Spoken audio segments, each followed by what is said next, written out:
নমস্কার। রিসেন্টলি একটা মালায়ালাম সিনেমা দেখলাম, Kalamkaval, psycho crime thriller movie. Malayalam industry দিনের পর দিন যে কি করে এত পারফেক্ট মুভি বানিয়ে চলছে, ভাবনার বাইরে। মাত্র 30 কোটি টাকা সিনেমার বাজেট, অভিনয় করেছেন নেগেটিভ রোলে মামুতি স্যার। এই বয়সে এই রকম লেভেলের একটা নেগেটিভ চ্যালেঞ্জিং রোলে অভিনয় করাটা সত্যি একটা অবিশ্বাস্য ব্যাপার।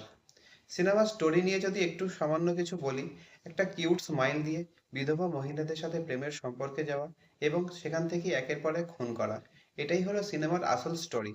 খুব বেশি থ্রিল আছে আমি বলবো না, কিন্তু হ্যাঁ, আপনাকে অবশ্যই এঙ্গেজ করে রাখবে। মামুতি স্যার একই সাথে কিউট সিম্পল লুক দিচ্ছে, আর পরক্ষণে সিগারেটে ধোঁয়া বের করে যে নেগেটিভ লুকটা দেখিয়েছে, অসাধারণ, প্রশংসাযোগ্য।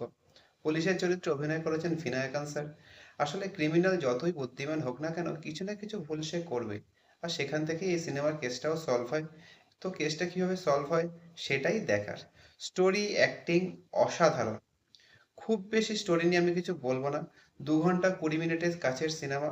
সিনেমাটা আপনারা পেয়ে যাবেন সনি লিভ অ্যাপে।